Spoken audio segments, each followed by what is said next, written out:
This is Baxter Colburn, host of Let Me Be Forward. Thanks for listening to the following broadcast on Public House Media. Hey, this is Lee. And this is Chelsea. And we are the host of your new favorite sales podcast, See Jane Sell. Join us every Thursday for a new episode where we will tackle the realistic world of sales and maybe teach you a thing or two along the way. You can subscribe to See Jane Sell on Apple Podcast, Google Podcast, iHeartRadio, CastBox, and Spotify. Thanks, and enjoy the following podcast on Public House Media.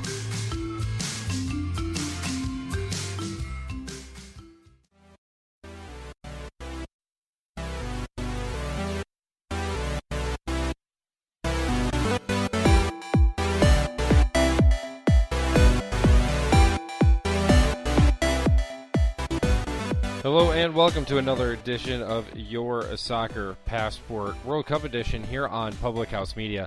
My name is Bryce Burge. He's Ivan Sanchez Carrasco. Doing the whole two shows a week format here, but since our last show, only one game has occurred, and it was not as close as I feel we thought it was going to be. It was actually one of the bigger blowouts since the knockout stage occurred. It was the 3-0 victory for England over the Norwegians.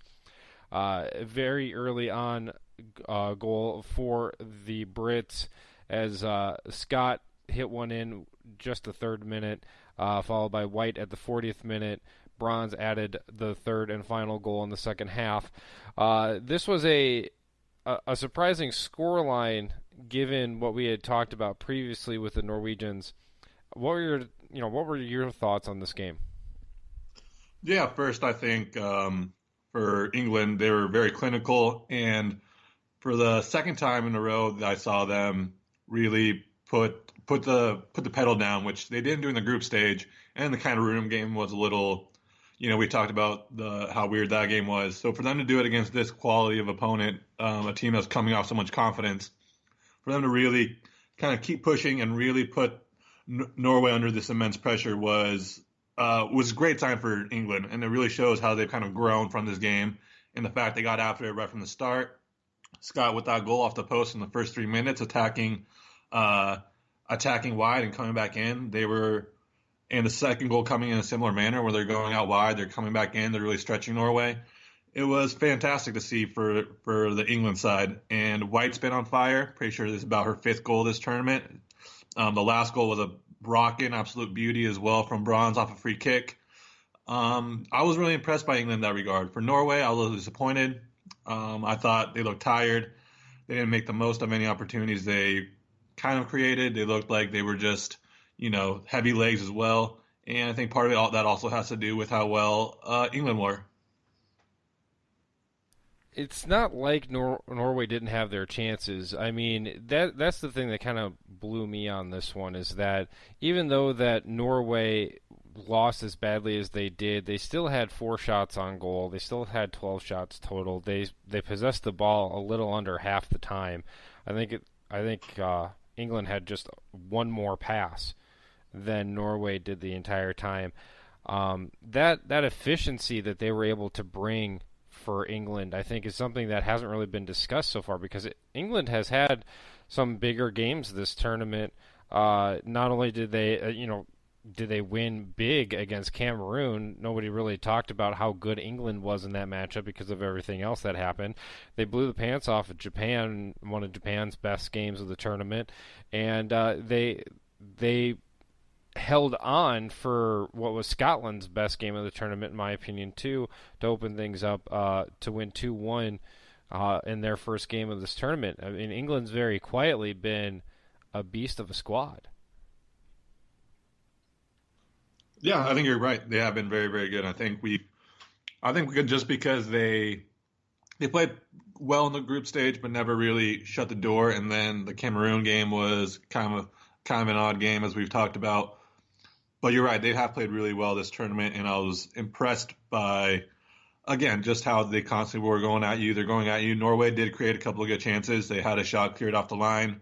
They had they forced the keeper into a fantastic save as well in the second half, which could have made the game a little more interesting. So they never quit, and they never they kept going. But just is the efficiency from England today. That was great, and that was, even though they did miss another PK, this is, I believe, the second one they missed in this tournament. The efficiency, though, in the way they're playing, you're kind of seeing that they're doing it with confidence, and they're growing as this tournament goes on. So they're not going to be an easy out for the next who they play in the next round, whether it's France or US. They continue to grow as this tournament goes on, and they're playing really well. But yeah, Norway, my heart goes out to them. I know I picked them to win. But don't worry, ladies. I know you're listening. You guys didn't let me down. I'm still very proud of you, even though you didn't follow through on me picking on you guys. But for Norway, I think this is for especially doing it with the attention that was brought onto the team beforehand, which was not really related to these players specifically. When you looked at Ada Hamburg not missing the tournament, choosing not to play, for what they have accomplished, I think is great for them and their program. I think that's the other aspect of this is if she's there, if she and her sister are there, because both of them did not go to the national team based on the fight for equal rights for the Norwegian women's team compared to the Norwegian men team. Do you think that this outcome would have been different? Maybe not this outcome, but maybe the outcome before, in which they don't have to go into extra time, could have been different. Maybe the outcome against France could have been a little different. So now they're on the other side now they're not. They're on. Now they're in the other side and didn't have to play this game. So it might have not been this specific game itself, but little things definitely could have made a difference when you're talking about the reigning Ballon d'Or winner and the woman considered the best player in the world. I think. Yeah, some outcomes could have been different, and maybe because they're both there, Norway finishes an earlier chance, and it doesn't get to 2-0 or 3-0. So, of course, you're gonna assume with the best player in the world not there that the result could have been a little different. Now, with this game down, there's plenty of games going on. By the time that this podcast actually releases, the United States-France game is going to be going on underway. It's going to be a big matchup there. Let's talk about that one now a little bit more, because we've seen a little bit more of the focus on the matchup itself between France and the United States. The firestorm of Ellis not handling substitutions properly is kind of done and over with in terms of the timeline of the media cycles and everything. For the U.S., some of that has to deal with Rapinoe and Trump going back and forth with each other on Twitter. Some of it also has to deal with just the fact that this is going to be one of the biggest games in women's history. USA Today actually went out and said it will be the biggest game in the women's soccer history. So I mean, there's a number of aspects here that are popping up with this game coming up to who will be playing England next round. That are just going to be absolutely wild. Yeah, I think USA Today might be right when this. I don't think I've felt a game with so much hype. A part of it is how the women's game has grown. The way France feel like they've taken this tournament very seriously. The way the media coverage has kind of grown on this as well, and the fact that you have two very talented teams. I mean, the France definitely, I think, starting 11, and when you count the bench, have probably the second best roster when compared to the U.S., who probably have the best roster. And that's a great thing that France have the pieces to really challenge the U.S. Henry in the middle, Le Sommer and Diana out wide, really stretching a back line that hasn't been really challenged out wide. And then you have Guavin in the middle, who's been fantastic ever since she returned from injury. And I think that's going to be a key for France is those three up top with Diana and Gavin, and I know I'm just butchering these names as well, but their ability because they play very wide, both of them. Diana and Sommer play very, very wide, so they're going to really challenge the back four of the U.S., especially Dunn. Dunn has struggled defensively, and Diana is a player who loves taking people on.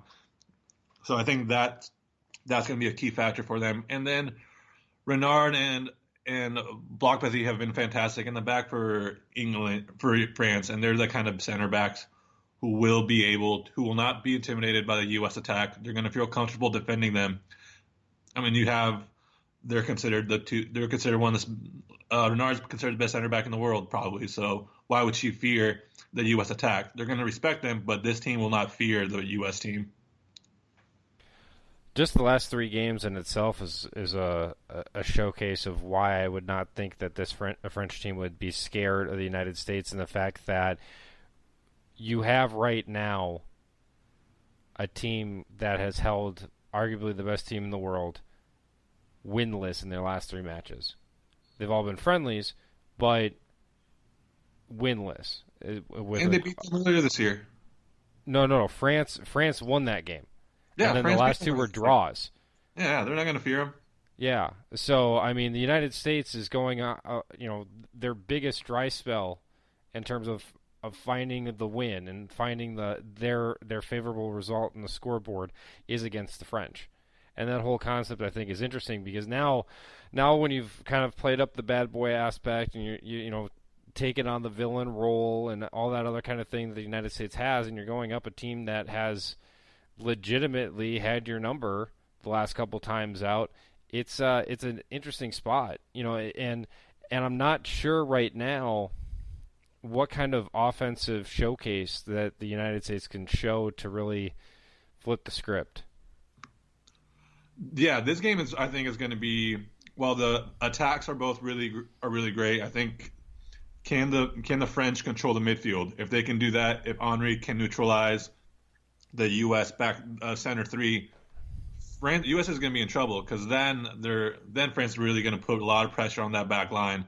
And we've talked about how the U.S. has needed to – the idea for the U.S. to succeed in this World Cup has been to outscore the opposing team because it's very hard to trust this U.S. center back and this U.S. goalie playing out of the back, making the right decisions. You saw that in the Spain goal that came last time.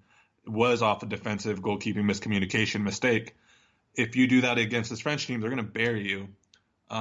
With that said, I'm not – while Renard's fantastic in the air, their goalkeeper Bomadi is so small and is not an opposing figure in the box that I think the U.S. have a great opportunity to really attack them from crosses out wide, from Toby Heath attacking on the right, from Rapinoe attacking on the left, and really try to put balls in uncomfortable situations for this center back and goalkeeping combination for France too. I think that's a big chance for U.S. to attack. I think just for time, with the lack of things that have popped up, maybe we should make this just a one-segment show. What are your thoughts on other things that have happened since our last show? If you talk about the off-the-field thing, I think this isn't anything new for this team. This team has always been very outspoken. This team has always had – they didn't dilly-dally around what their beliefs are, what their goals are in anything they do. So the fact that they continue to be that – this isn't that bad woman villain aspect that we've talked about in the past. This is more of these are pardon my French, but badass women doing badass things and not stepping down from what their actual beliefs are. This is what transpired the last couple of days. I think is separate from the villain role they've kind of taken during this World Cup, if that makes sense. No, it does. It does. It's an interesting spot for the United States to be in right now. It's just, with all this is kind of layered up upon itself, and there's a lot of reasons not to be happy in the United States politically, or be really happy depending on which way you're lining up and all that kind of jazz. But with the way that you got both big teams that went into this with big name players involved in the fight for equality in women's soccer. Kind of ending up on both sides of the brackets and playing back-to-back games in terms of the schedule with the knockout rounds. It kind of solidifies some of that stuff into one location and allows some of the other things about the game to maybe shine through a little bit more. Because, it's tough to balance it all out. There's been multiple times, just arguments that happen on social media or something like that where, it's hard to separate the core issue compared to the side aspects, compared to the fight for equality and knowing where to step up and talk about it. There's an awkward balance, and it's not always there. It's very easy for that to tip over and go. But it's it's something that ultimately I wish we didn't have to have, but at the same time, you got to talk about it because it's something that needs to be done.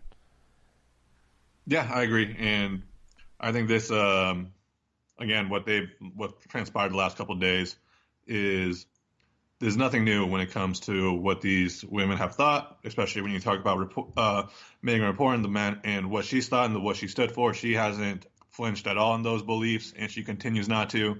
I think that's fantastic.